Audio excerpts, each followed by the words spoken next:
शिवाजी महाराजांची या समाधीचा जीर्णोद्धार करणारे आणि त्यांच्यावर पवाडा रचणारे आद्य महात्मा विश्ववंद्य महात्मा ज्योतिराव फुले, महात्मा ज्योतिराव फुले यांची शिकवण प्रत्यक्षात उतरवणारे छत्रपतींचे वारसदार कोल्हापूरचे राजर्षी शाहू महाराज, राजर्षी शाहू महाराजांचा संदेश अखिल भारतात पोहोचविणारे घटनाकार डॉक्टर विश्वरत्न डॉक्टर बाबासाहेब आंबेडकर, भाऊसाहेब पंजाबराव देशमुख, तुकडोजी महाराज, गाडगे महाराज या सगळ्या बहुजनोद्धारक, देशोद्धारक, राष्ट्रोद्धारक खऱ्या महापुरुषांना प्रथम मी वंदन करतो. आणि या आश्रमाचे आदरणीय शुकदास महाराज, उपस्थित बंधू आणि भगिनींनो, व्याख्यानाच्या सुरुवातीला मला एक गोष्ट आपल्याला सांगायची आहे. मी थोडं वेगळ्या वातावरणात आहे, आपणही वेगळ्या वातावरणात आहात. हा वक्ता थोडा वेगळा आहे. तसा आश्रमात मी जातच नाही, पण माझ्या कार्यकर्त्यांनी सांगितलं की हा आश्रम तसा नाही, हा खऱ्या खुऱ्या रंजल्या गांजल्यांचा आश्रम आहे. म्हणून मी आलो आणि ह्या वर्तमानपत्रावरना मी भीक घालत नाही. टीव्ही, दूरदर्शन याला काही भीक घालत नाही. माझी पुस्तकं आहेत, 13 पुस्तकं आहेत आणि मी या परंपरेतल्या, वेगळ्या परंपरेतला आहे. म्हणून मी जे बोलणार आहे त्यावर तुम्ही विश्वास ठेवू नका, तुम्ही विचार करा. तुम्ही विश्वास ठेवावा असा माझा आग्रह नाही, तुम्ही विचार करावा. कारण आपल्या देशात विचार करायला बंदी आहे. ब्रह्मवाक्य प्रमाणम, वेदवाक्य प्रमाणम, देववाक्य प्रमाणम, ईश्वर बोलून गेला असंच सगळं आहे, विचार करीतच नाही.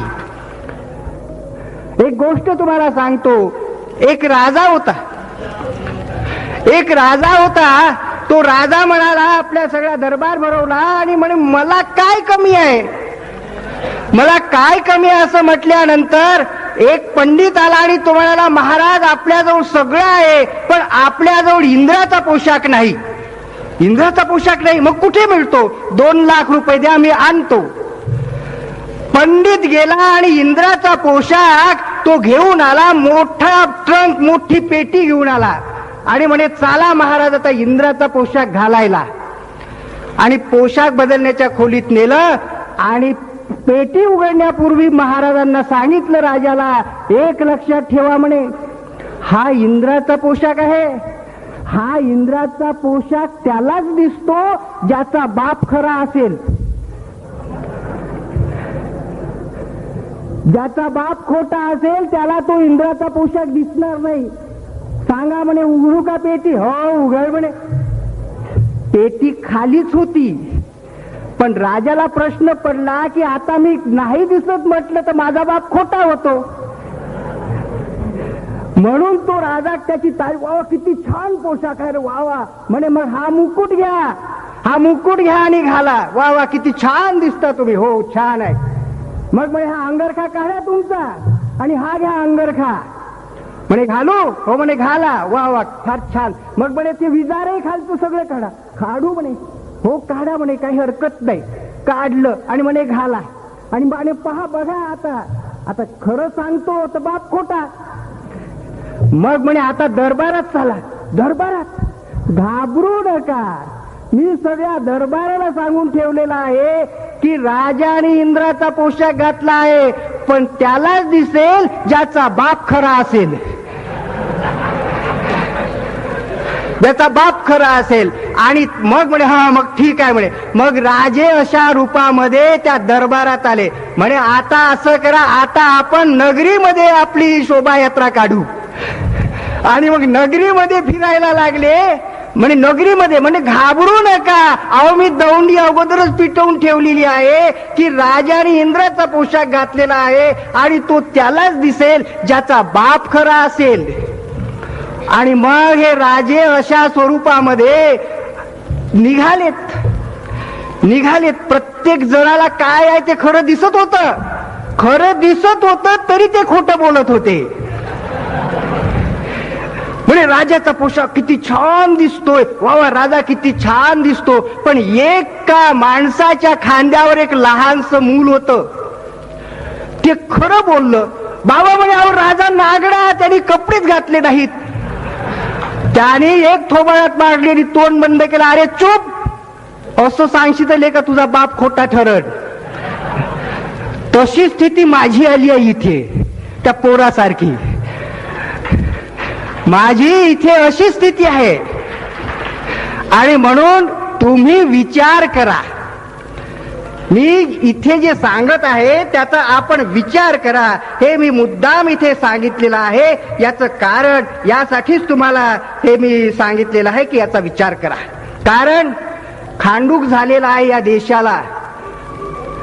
आपल्या मुलाला खांडूक झालाय, पस काढायचा आहे, पू काढायचा आहे. दुसऱ्याला काय, आपण त्याला पक्क धरतो आई वडील आणि तो पस काढतो, पू काढतो.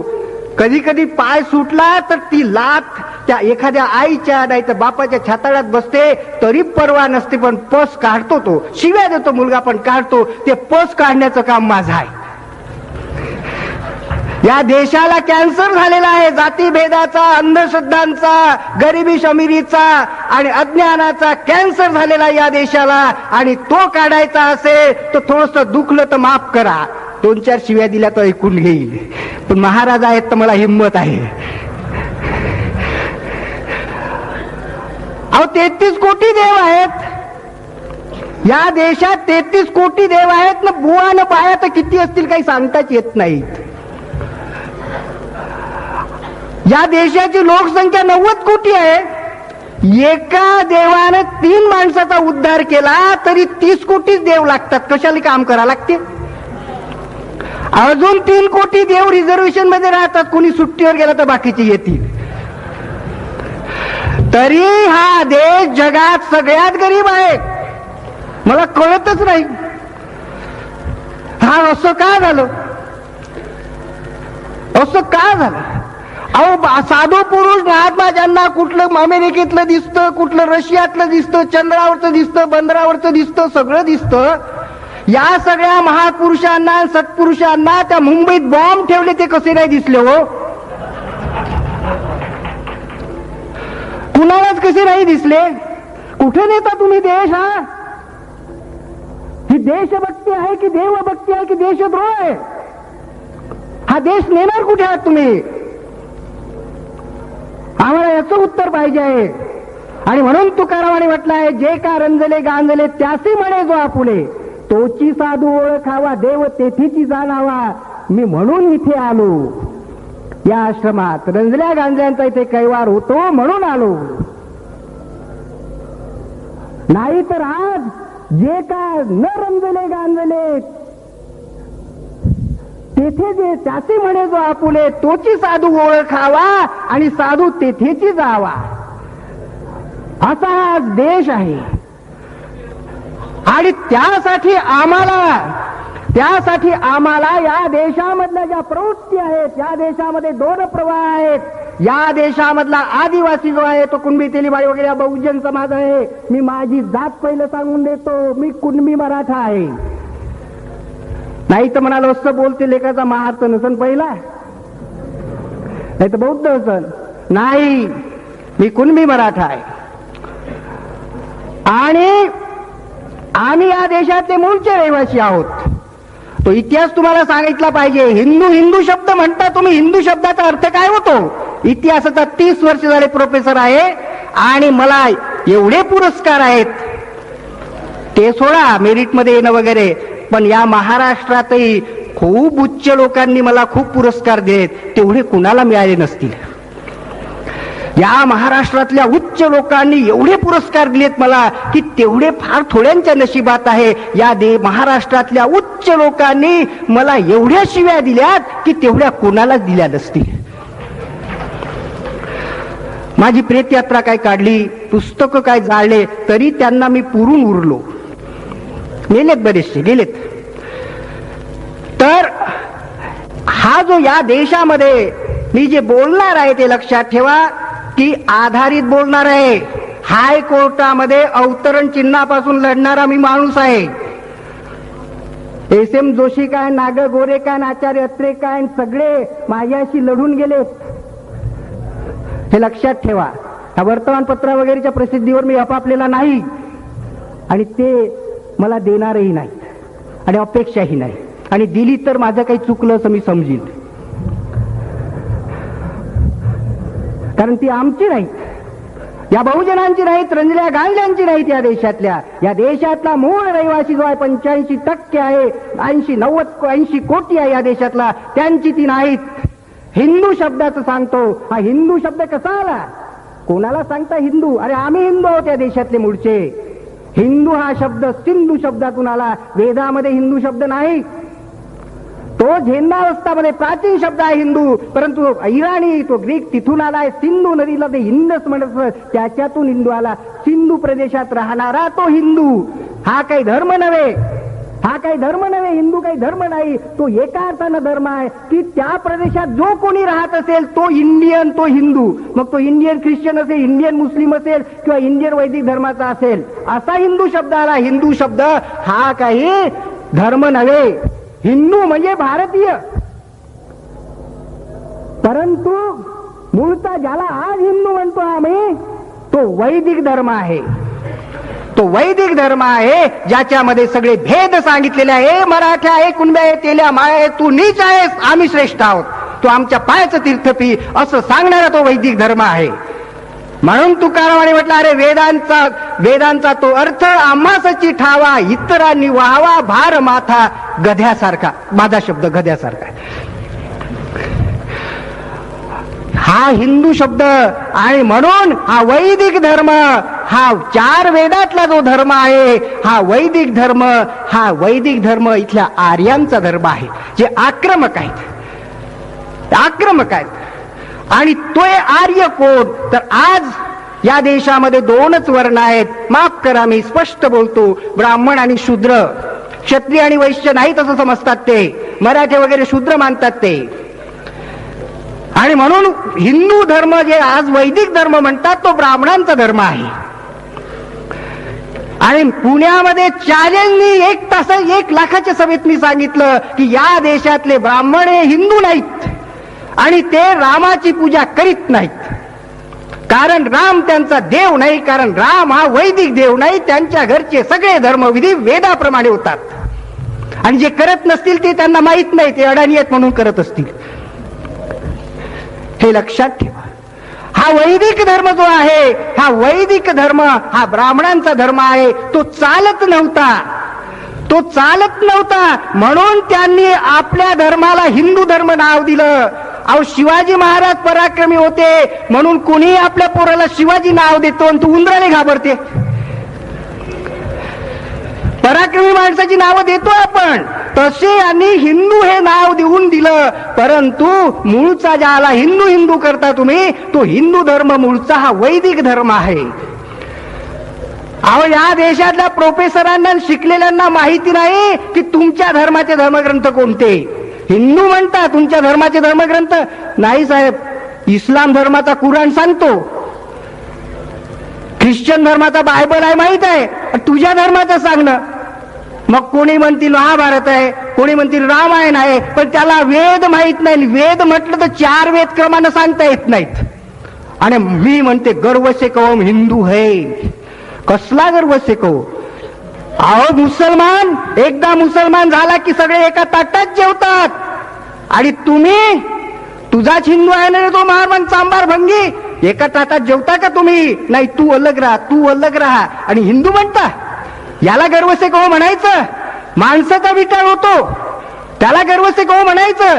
ती गाय आमची माय आहे, गो माता की जय. गाय तुमची माय, मग बैल कोण?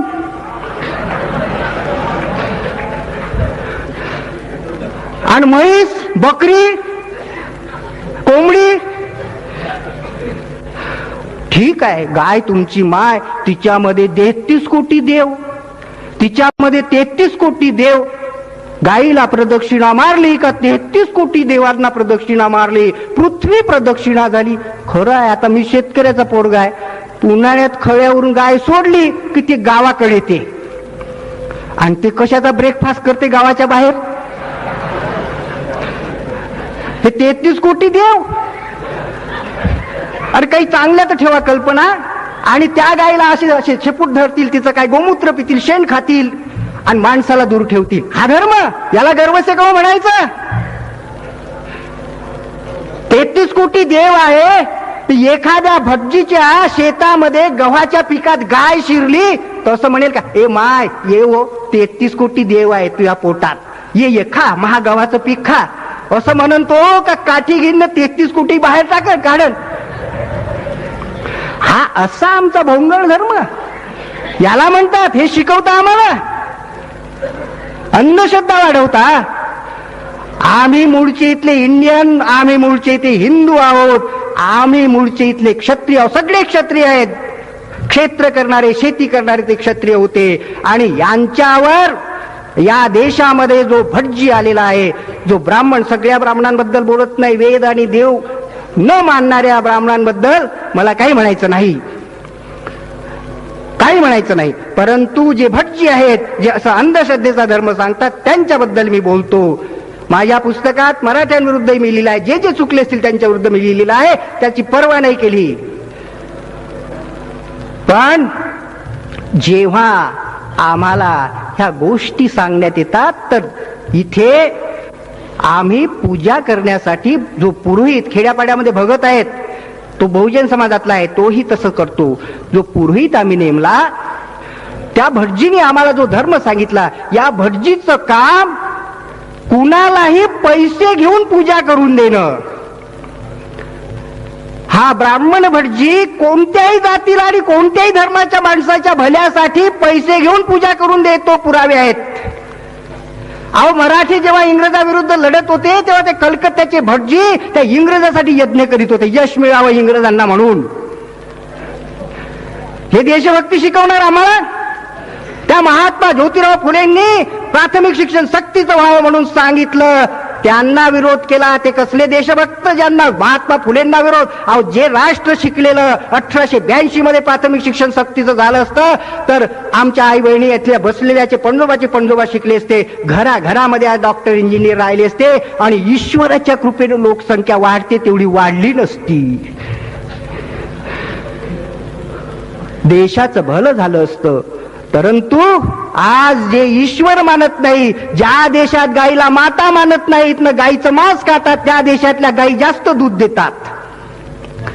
त्या देशातल्या गायी जास्त दूध देतात. आम्हाला थोडं विज्ञान बघितलं पाहिजे. आणि म्हणून इथं जे आश्रम आहे, हा याचं नाव आहे विवेकानंद. विवेक म्हणजे सुविचार. सुविचाराचा आनंद जिथे आहे ते विवेकानंद नगर, विवेकानंद आश्रम. पण पुढे ऐका, सुविचार जेव्हा कृतीत उतरतो तेव्हा ती चळवळ होत असते.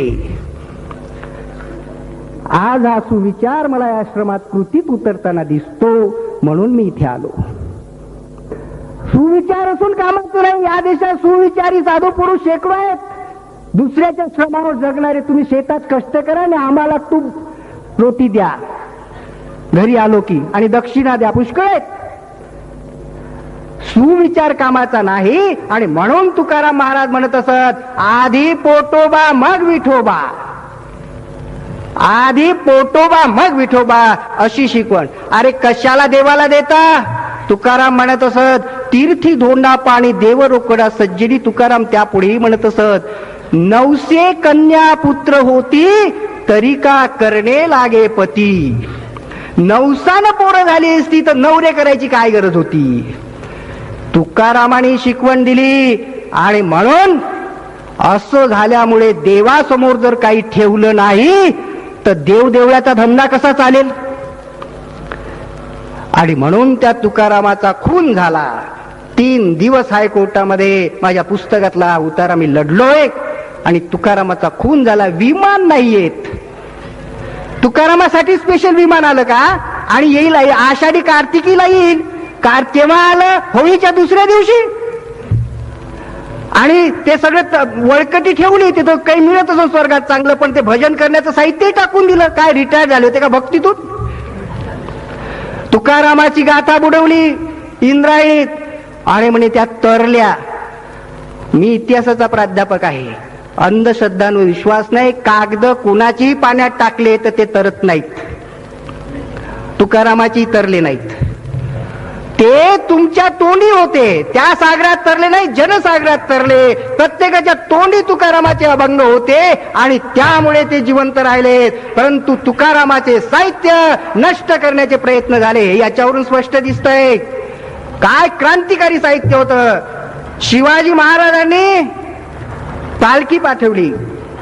अरे म्हणे आम्हाला तेव्हा काय म्हणतात, मुंगी आणि राव आम्हा सारखाची जीव. अरे राजा आणि मुंगी आम्हाला दोन्ही सारखे. केवढी समतीची शिकवण, केवढी समतीची शिकवण. आणि स्वाभिमानाची केवळ टाळकुटे नाही तर भले तर देऊ कासेची लंगोटी, नाठाळाच्या पाठी सोटा मारू.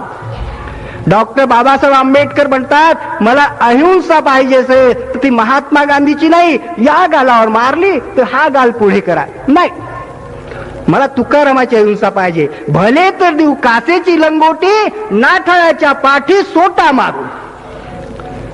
या तुकारामाने या देशातील मराठ्यांची मने, मेंदू आणि मनकट घडवली. मराठे म्हणजे जातीचे मराठे नाहीत, ते मी नंतर बोलणार आहे. जो अन्यायाविरुद्ध लढतो तो मराठा, मग तो ब्राह्मण असो का मुसलमान असो का कुणबी असो का तेली असो का माळी असो, जो अन्यायाविरुद्ध लढतो तो मराठा, नाही तर खराटा. अन्यायाविरुद्ध लढेल तो खरा शिवाजीचा वारसदार. ते शिवाजी महाराज नंतर मी घेणार आहे थोडक्यात. आणि अशा रीतीनं आमच्या देशामध्ये ही सगळं वेद प्रवाह आला आणि अवैदिक संस्कृती आली. त्याच्यामध्ये इतिहासामध्ये ती सिंधू संस्कृती दाबून टाकली. खरा आमचा देव जो होता त्याच्यात पशुपती मिळाला. हा महादेव आहे ना, हा आपला शंकर म्हणतो ज्याला आपण, तो आपला आदिदेव आहे पूर्वीचा. तो सिंधू संस्कृतीमध्ये पशुपतीची मूर्ती मिळाली, त्याच्यातून आपल्याला दिसतोय. त्याला हे देवही मानत नव्हते, ब्रह्म विष्णूच्या पंक्तीला बसू नाही दिलं, पण तो लोकप्रिय होता त्यामुळे त्याला नंतर रेकग्निशन द्यावं लागलं. आणि मग जास्तच लोकप्रिय तर पार्वती भाळली त्याच्यावर. आता हे मला समजत नाही, ते गणपती तयार झाले. गणपती कसा तयार झाला तर पार्वतीच्या मळापासून गणपती तयार झाला. पार्वतीची केवढी बदनामी आहे हो. पार्वतीच्या अंगाला एवढा मळ होता का, म्हणजे केवढी बदनामी आहे. आणि म्हणे तो कशाला, तर तो म्हणे तिथे त्या आंघोळीला गेली पार्वती, तर त्या दारावर तिथं बसवला कोणी एवढे. म्हणजे पार्वतीच्या बाथरूमला काय दरवाजा नव्हता का. आणि काय शंकराला एवढा हाताताई पडा की आता भेटच नाही होणार होती पार्वतीची, आंघोळीला बाथरूम मध्येच गेले. काय लावलं हे सगळं. त्या रामायणामध्ये आमचे महात्मा पुढे म्हणतात ती सीता, हे ते मला समजत नाही. हे सीता जे धनुष्य आहे, ती सीता 8 वर्षाची असताना त्या धनुष्याशी खेळत होती. केवढी शक्तिमान होती, तारुण्यात आणखी शक्तिमान झाली. ते धनुष्य रावण उचलू शकला नाही, छातीवर घेऊन पडला. ज्या धनुष्याशी सीता सहज खेळत होती लहानपणी, तारुण्यात ते एका बोटाने उचलू शकली, एवढी तारुण्य ताकद होती. ते धनुष्य तो सीता खेळत होती, असं हलकं धनुष्य तिला होतं, ते धनुष्य रावण उचलू शकला नाही, छातीवर घेऊन पडला. कोणाला ताकद जास्त होती, सीतेला की रावणाला? सीतेला. अशी ही ताकदवान सीता रावण उचलून घेऊन कसा पळाला हे मला समजत नाही, हे मला समजत नाही. आणि म्हणून म्हणतो तुम्ही विचार न केलेला परवडतो त्यांना. मी सांगतो तुम्हाला विचार करा आणि मग बघा खरं की खोटं ते. मग ते भुलवतील तुम्हाला, असं सांगतील तसं सांगतील, नाही नाही असं आहे तसं आहे, प्रतीक आहे. आमच्याकडे रामबाण कधी चुकत नाही. आम्ही बहुजन समाज रामाचे भक्त. माझं नाव मारुती आहे, हनुमंताचा भक्त. उच्च वर्गात मारुतीवरती नावं नसतात. आमच्या रामाचा बाण कधी चुकत नाही, रामबाण म्हणतो. आणि आमचे स्पेशल देव आहेत धनुर्विद्येमध्ये. परशुराम आहे, राम आहे, अर्जुन आहे. हे धनुर्विद्येतले स्पेशल देव आहेत. जसे डॉक्टर असतात ना स्पेशालिस्ट, असे सगळे स्पेशल देव आहेत. तरी बार्सिलोनामध्ये आमचा धनुर्विद्यावाला गेला, तो लिंगाराम, तरी त्याला गोल्ड मेडल मिळालंच नाही. अरे कुठे गेले होते देव. आम्हाला हा विचार केला पाहिजे, आम्हाला हा विचार केला पाहिजे. गणपती, आमचे गणपती सुख करता दुःख करता. आम्ही शताब्दी साजरी केली. मला वाटतं 300 कोटी रुपये महाराष्ट्रात यावेळी गणपतीवर खर्च झालेत.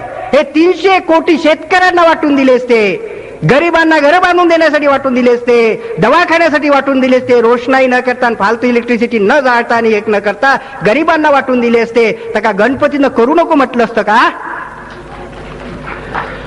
प्रत्येक ज्याला घर नाही असं 2 खोल्यांचं सिमेंट कॉन्क्रीटचं घर या महाराष्ट्रात कोणी बेघर राहिला नसता. एवढंच कशाला, जे घर त्या किल्लारीत पडलेत ना भूकंपाचे धक्के लागून, ते केव्हाच अगोदरच धक्के लागत होते, त्यांनाच जर असे घर अगोदरच बांधून दिले असते तर ते मेले नसते. आणि ते केव्हा झालं हो? आहो 10 दिवस सुख करता दुःख करता, महाआरती, छोटी आरती, मोठी आरती, आणि नाचत गाचत पुढच्या वर्षी लवकर या. आणि त्याच रात्री किल्लारीत ते वाजत गाजत झाल्यानंतर त्याच रात्री भूकंप झाला आणि लाखो लोक मेलेत. काय गणपतीनं असं तर नाही म्हटलं, मले बुडवतं का तू? थांब तुले गाडतो.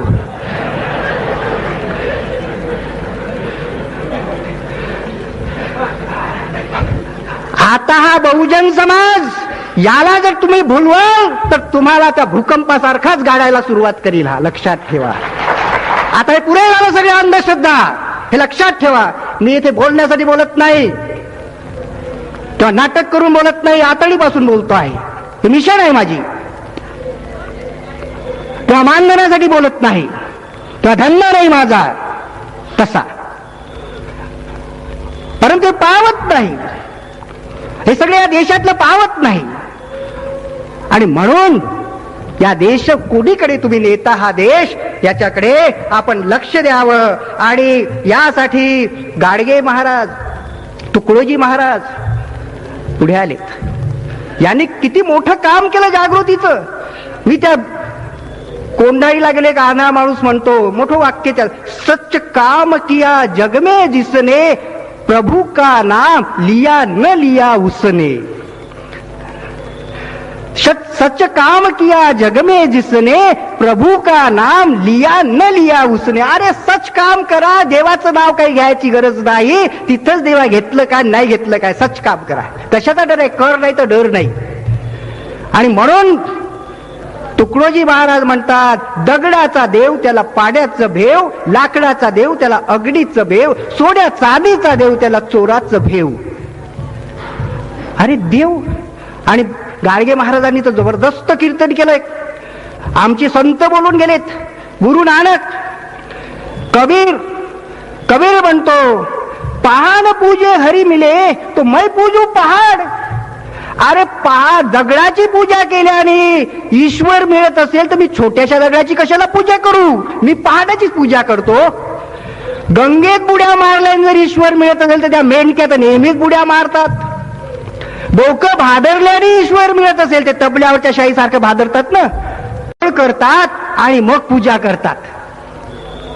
पहिलं यज्ञामध्ये गायी मारल्या आणि खाल्ल्या आणि आता गोमाता की जय म्हणतात. बुद्धाला विरोध केला आणि मग अवतार मानलं. रामाला विरोध केला, परशुरामाने विरोध केला रामाला आणि आता जयराम श्रीराम म्हणू लागलेत. छत्रपती शिवाजी महाराजांच्या राज्याभिषेकाला विरोध केला, एकही पंडित महाराष्ट्रामध्ये मिळाला नाही आणि आता जय शिवाजी म्हणतात. डॉक्टर बाबासाहेब आंबेडकरांचा किती छळ केला ते तुम्हाला माहिती आहे. आणि आता बाबासाहेबांची पूजा करायला लागतात शंकराचार्यापासून. हे ओळखा तुम्ही, हे कारस्थान कोणतं आहे?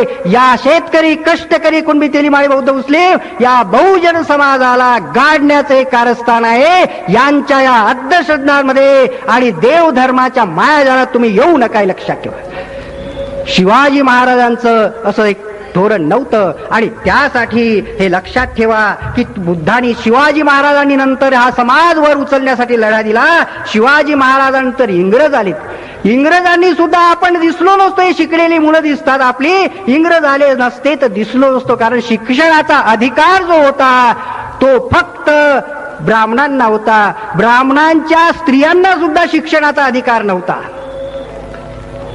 ब्राह्मणांच्या स्त्रियांना महात्मा फुले शिकायला लागले तर त्यांच्याच कुलकर्णी नावाच्या ब्राह्मणांनी त्यांच्या बापाकडे कंप्लेंट केली, म्हणे मुलगा बिघडतो, धर्म बुडतो. बापानी महात्मा फुलेंना कॉलेजमधून शाळेमधून काढलं आणि एका मुस्लिम आणि एका ख्रिश्चन विद्वानांच्या आग्रहामुळे पुन्हा टाकलं. म्हणून महात्मा फुले दिसले. हे लक्षात ठेवा. शिक्षण तुम्हाला घेऊ द्यायचं नाही, आणि शिक्षणही घेतलं तर ती सुविद्या नसेल, ती कुविद्या असेल. कुविद्या कशी? तर ती अंधश्रद्धेच्या गटारामध्ये मलिन झालेली अशी विद्या. अंधश्रद्धा कशी? एक डॉक्टर माझी वहिनी रस्त्यात भेटली, चांगली प्रोफेसर आहे, मोठ्या पदावर, आणि नवरा बायको, आम्ही जात होतो नवरा बायको. मला मुद्दाम म्हणते, देशमुख साहेब मी देवळातून आले, मुद्दाम सांगते देवळातून आले. मी म्हटलं वहिनी देवाला काय मागितलं? हेच मागितलं ना, हे देवा माझा दवाखाना चांगला चालू दे. आणि दवाखाना चांगला चालन केव्हा? जास्तीत जास्त लोक बिमार पडले तेव्हा. हेच मागितलं का? आणि देवानी लोकांना बिमारच पाडलं नाही तर दवाखाना चालेल का? तू तर असं म्हटलं पाहिजे की हे देवा हा बिमार पडला ना, तू कसा नेतो तर पाहतो, चॅलेंज आहे, इंजेक्शन देते. हिम्मत पाहिजे. पण यांचं नॉलेज कमी पडतं. मग हे देवाच्या नावाने ईश्वराची कृपा असेल, अरे तू कशासाठी आहेस? मग ईश्वराकडेच नेलं असतो, तुझ्याकडे साठी कशाला आणलं? तुझं नॉलेज कमी पडतंय. आणि म्हणून तुम्ही बोंबा मारता देवाच्या नावाने. हा देवाने माणूस निर्माण केला नाही. वस्तुस्थिती अशी आहे की माणसानंच देव निर्माण केला.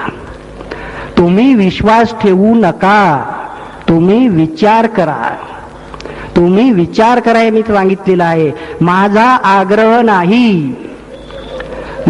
आग्रह नाही, परंतु देशमुख नावावर जाऊ नका. एका अतिशय गरीब कष्टकरी शेतकऱ्याचा मुलगा आहे, आणि विद्येची कास धरल्यामुळे आज आम्ही सगळे कुटुंबाच्या कुटुंबात 50-60 हजार सगळ्यांची सॅलरी धरली ती येते. असं काही शिक्षण विद्या देवबापा करत बसलो असतो तर एखाद्या शेतामध्ये कोणाच्या म्हशी चारत बसलो असतो. आम्ही प्रतिष्ठा मिळवण्यासाठी पंढरीला जातो आणि गावात पंक्ती उठवतो. तोच पैसा मुलाच्या शिक्षणावर खर्च करीत नाही, त्याला ट्युशन लावत नाही, त्याचं चांगलं पुस्तक त्याला घेऊन देत नाही. आम्हाला प्रश्न पडतो की आमचे हे 33 कोटी देव आम्ही कुणबी दिली माळी, हे 33 कोटी देवाची पूजा करतोय, आणि हा आमचा बौद्ध समाज पुढे गेला. खूप पुढे नाही गेला, पण पुढे गेला सगळे मान्य करतात. हा पुढे गेला हे सगळे मान्य करतात. बौद्ध सुधारले, प्रगत झाले, खूप नाही गेलेत, पुष्कळ मागे आहेत अजून, पण इतरांच्या मानाने, कुणबी तेली वगैरे मराठ्यांच्या मानाने पुढे गेलेत ते. पण ते पुढे का गेले याचा विचार नाही करत आम्ही.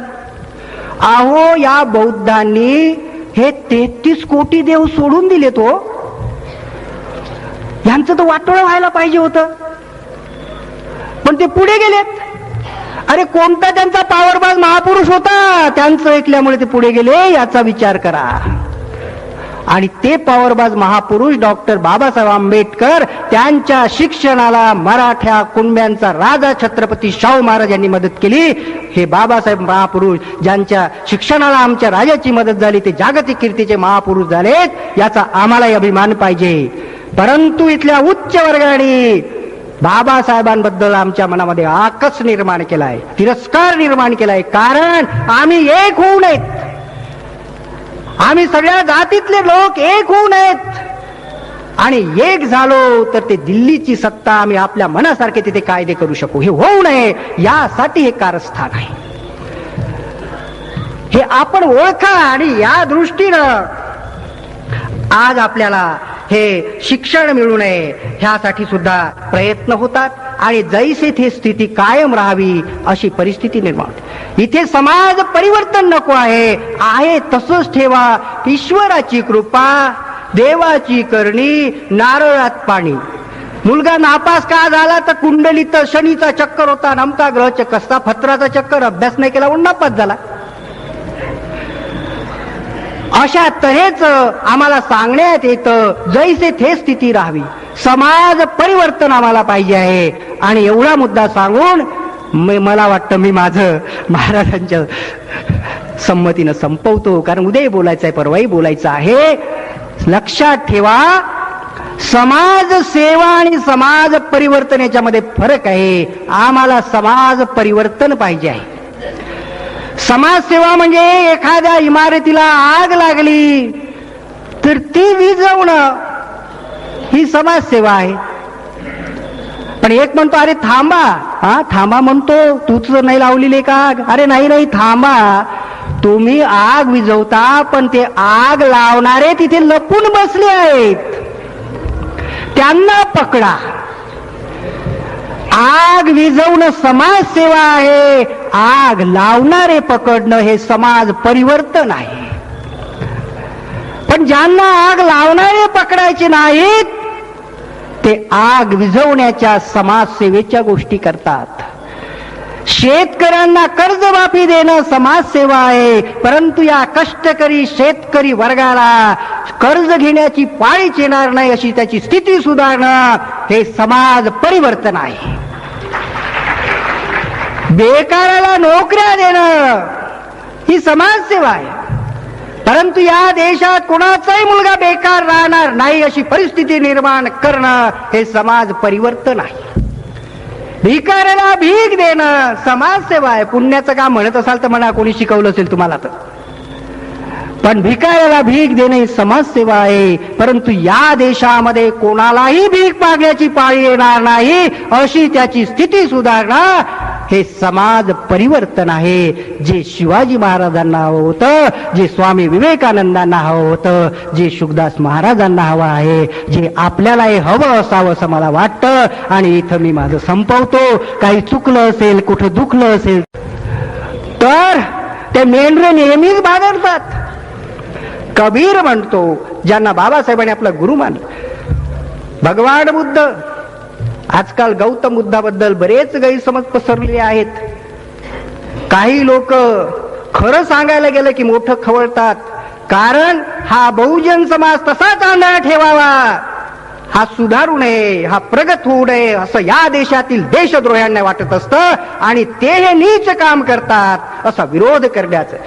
अरे गौतम बुद्ध तो काही आज कोणाला अशी समजूत आहे की पूर्वीचा महार नाही, महार लोकच नाही. गौतम बुद्ध तर तसा क्षत्रिय आणि चांगल्या उच्च कुळातला होता, पण त्याने सगळा सर्वसंग परित्याग केला. कशासाठी? गरिबाचं दुःख दूर करण्यासाठी. त्याने सदाचाराचा मार्ग सांगितला आणि सर्वात प्रथम तो ब्राह्मणांना सांगत असे की तुमच्यासाठी एकच मंत्र, बाबा रे तुम्ही सदाचारी बना, पहिलं तुम्ही सदाचारी बना. तो गौतम बुद्ध, तो वेद आणि देव मान्य नव्हते त्यांना. भगवान वर्धमान महावीर, त्यांनाही वेद आणि देव मान्य नव्हते. हे यज्ञ बाबासाहेब आंबेडकर म्हणतात, अरे ब्राह्मणांनी यज्ञामध्ये जेवढ्या गायी कापल्या आणि खाल्ल्या तेवढ्या मुसलमानांनी कापल्या नाहीत. ही वस्तुस्थिती आहे. आणि अशा रीतीनं या महापुरुषांनी या देव संस्थेवर त्यांनी सांगितलं, रंजल्या गांजल्यांची सेवा करा, तिथं तुमचा देव आहे. कबीरांनी सांगितलं. नामदेवानी काय म्हटलं? भक्ती पंथ जो आहे बौद्ध धर्माचा, नंतर भक्ती पंथात त्याच्या शिकवणीचं रूपांतर झालं. भक्ती पंथाची शाखा म्हणजे वारकरी पंथ, आणि त्या वारकरी पंथाचा पाया कोणी घातला? ज्ञानदेवे रचिला पाया, तुका झाला से कळस. हे चुकीचं आहे, अजिबात चुकीचं आहे. नामदेवे रचिला पाया, तुका झाला से कळस. अरे नाम ज्ञानदेव नंतर आलेत, त्यांचं दुकान तिकडे चाललं नाही म्हणून नामयाच्या भेटी ज्ञानदेव आलेत.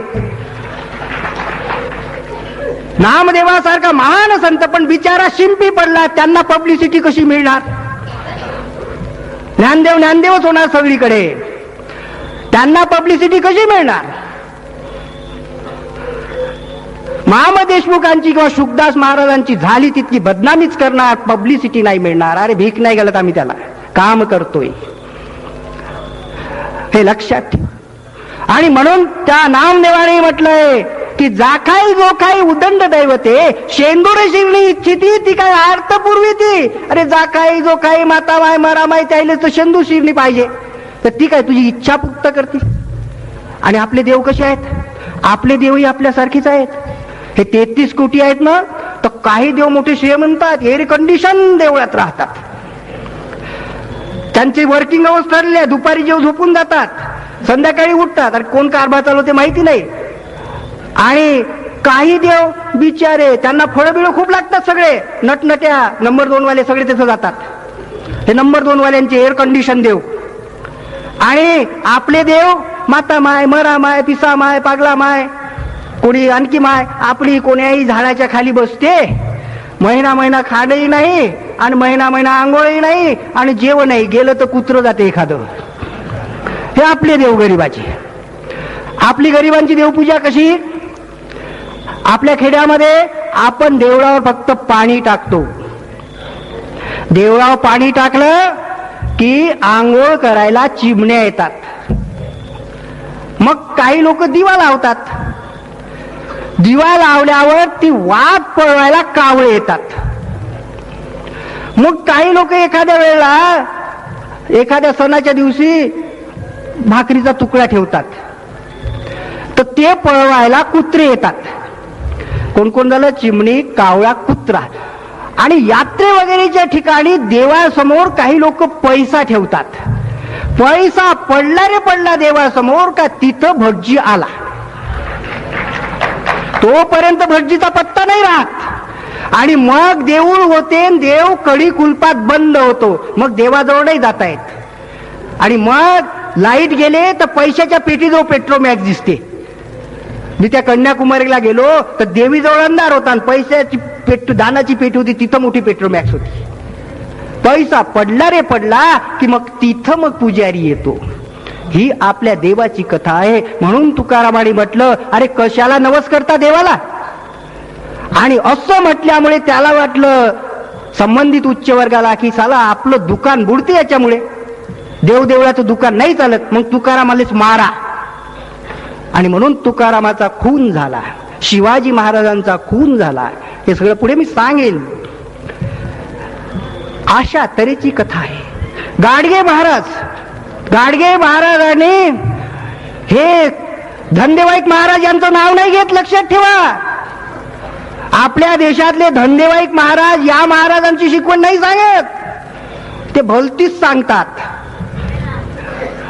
आणि गाडगे महाराजांचं सांगतो. ज्ञानेश्वराचं पहिलंच सांग. ज्ञानेश्वरांचा छळ झाला. ज्ञानेश्वराचा छळ कोणी केला? ब्राह्मणांनी ज्ञानेश्वराचा छळ केला. ज्ञानेश्वर ब्राह्मण होते आणि ब्राह्मणांनी ज्ञानेश्वराचा छळ केला, तरी ज्ञानेश्वरांनी ब्राह्मणी धर्म चातुर्वर्ण व्यवस्था श्रेष्ठ अशा तऱ्हेच त्यांच्या याच्यामध्ये आपल्याला दिसेल, तरी सोडलं नाही. परंतु तुकाराम म्हणतात, महाराशी शिवे कोपे ब्राह्मण तो नोहे. गाडगे महाराजांचं नाव सांगतो मला. शेवटचं कीर्तन गाडगे महाराजांनी केलं. गाडगे महाराजांनी शेवट त्यांच्यासारखं मला करता येत नाही. मुंबईला लाखो लोकांसमोर शेवटचं कीर्तन बाबासाहेबांनी गाडगे महाराजांनी केलं. ते म्हणतात, अरे त्यांचं सगळ्यांचं सांगणं देव माणसात आहे. कीर्तन सांगतो नंतर. बाबासाहेब आंबेडकर भेटले, डॉक्टर भाऊसाहेब पंजाबराव देशमुख भेटले, तर गाडगे महाराज त्यांच्या पाया पहिलं पडणार. तू नको पडू माझ्या पाया, अंधश्रद्धावड, मी तुझ्या मागे उभा राहतो, तू खुर्चीवर उभा राहा. अरे तू खरा देव, तू शिक्षणाचं कार्य करून राहिले आहात, तुम्ही लोकजागृतीचं कार्य करून राहिले, तुम्ही खरे लोक. गाडगे महाराज असे. आणि म्हणून गाडगे महाराजांनी शेवटचं कीर्तन केलं. आणि ते गाडगे महाराज म्हणतात, आमच्या भगिनी नवऱ्या ऑफिसमध्ये गेल्यावर त्यांची पार्लमेंट बसते. आणि मग काय होते, बाई 12 वर्ष झाले लग्नाले पण काहीच झालं नाही. मग मी खंडोबाकडे गेली, तेव्हा कुठं हा खंड्या झाला. तर गाडगे महाराज म्हणतात, असंच होतं बाई, तर तू बापाला एवढी कशाला तकलीफ दिली? बापाले सरळ सांगती, बाबा कशाला माझ्यासाठी पोरग फिरता आणि त्या बँड बाजा वाजवता आणि लग्न करता, मला सरळ खंडोबाकडे घेऊन जा. मला पाहिजे तितके पोरण पाहिजे तितक्या पोरी घेऊन येतो मी, सोपा कारखाना. गाडगे महाराज म्हणतात, गाडगे महाराज म्हणतात, अरे देवाला आंघोळ करून द्यावी लागते. देव काय घाण करतो का? कपडे घालून द्यावे लागतात. अरे देव आपले कपडे नाही घालू शकत? गाडगे महाराज म्हणतात, बरं नाही तर मीच म्हणतो म्हणाल तुम्ही, कपडे घालून द्यावे लागतात. आणि मग एखादं इबलीस कुत्र आलं आणि देवळात शिरलं आणि त्याने आपल्या कुत्र्याने आपल्या स्वभावाप्रमाणे, पुढचं समजलं असेल ना, देवावर अभिषेक केला. हा देव हाकलतही नाही. अंधार पडला देवळामध्ये, तर देवळामध्ये दिवा लावावा लागतो. अरे देवाच्या घरामध्ये उजेड कशाचा पडतो? देवाचा की दिव्याचा? दिव्याचा. जो देव आपल्या घरात उजेड पाडू शकत नाही, तो तुमच्या जीवनात काय उजेड पाडणार आहे? गाडगे महाराज म्हणतात, परंतु ही शिकवण दाबून ठेवली, कारण या बहुजन समाजाला, कष्टकरी शेतकरी समाजाला याच्या कष्टाचा पैसा लुबाडायचा होता विशिष्ट लोकांना, म्हणून ही शिकवण दाबून ठेवली. तुकाराम म्हणतात, भिक्षा पात्र अवलंबिने जळो जिणे लाजीरवाडे. बहुजनांचे कुणबी समाजातील तुकाराम महाराज म्हणतात, भिक्षा पात्र अवलंबिने जळो जिणे लाजीरवाणे. या उलट ब्राह्मणांचे गुरु संत रामदास समर्थ म्हणतात, भिक्षा ही ब्राह्मणांची मुख्य दीक्षा. गोरज्य वाणिज्य कृषी यापेक्षा महत्व भिक्षेशी. गोपालन व्यापार आणि शेती यापेक्षाही भीक मागणं महत्वाचं, असं हा संत सांगतो. हा फरक लक्षात ठेवा. आणि ही देशद्रोही शिकवण आहे. असे लोक शिवाजीचे गुरु होऊच शकत नाही. रामदास आणि पेशवाई माझ्या पुस्तकात वाचा, पुराव्या सहित दिलाय आणि ब्राह्मण लेखकांचेच पुरावे दिले आहेत, दुसऱ्याचे नाही दिलेत. म्हणून आमचा हा समाज तुम्हाला भक्तीच्या माध्यमातून, अरे आज जग कुठे चाललं, देवभक्ती श्रेष्ठ की देशभक्ती श्रेष्ठ, हे जरा बघा तुम्ही. आणि हा देशद्रोह झाला तेवढा पुरे झाला, नाही तर आता खवळलेला बहुजन समाज तुम्हाला उत्तर दिल्याशिवाय राहणार नाही. उत्तरेतून उत्तर सुरू झालं आहे. उत्तरेतून उत्तर सुरू झालेलं आहे. दिल्लीत पळाल तर पुढे दिल्लीत येतो. कुठे पळाल? अरबी समुद्रात. आर्यावर्तही राहिलं नाही आता तुमचं. हे आमचा देश आहे, आमचा देश आहे. या देशातील मूळ निवासी आम्ही आहोत. हा मूळ निवाशांचा समाज आता जागा झालेला आहे. आणि या समाजाला आता तुम्ही, या समाजाला मागे ठेवण्याचे प्रयत्न करू नका. कृपा करून हे सगळं आता सोडून द्या. या समाजाला अडाणी ठेवण्यासाठी काय काय क्लुप्त्या झाल्या. एक, तुम्हाला शिक्षणापासून वंचित ठेवलंय. आणि आमच्या भगिनी, अहो ब्राह्मण भगिनीचा सुद्धा सगळ्यात जास्त छळ जर कुणाचा झाला असेल तर आमच्या ब्राह्मण भगिनींचा झाला. काय काय त्यांना, तो नाना फडणीस दरवर्षी नवी बायको करत असे. आणि हा 75 वर्षाचा. बायको किती वर्षाची? तर 4 वर्षाची. अवघे पाऊणशे वयमान, लग्ना अजूनही लहान म्हणत असे तो. आणि मग मेला तर सती जायचं. सती म्हणजे ती 4 वर्षाची ना 8 वर्षाची पोरगी त्या प्रेताबरोबर अशा एक नाही तर हजारो जाळून टाकायच्या. डोसू डोसू जबरदस्तीनं त्यांच्या करून किंकाळ्या. त्या इंग्रजांना दया आली आणि त्या बेंटिंगनं सती प्रथा बंद केली. तर ते त्याला विरोध करतात. का विरोध करतात सती प्रथेला?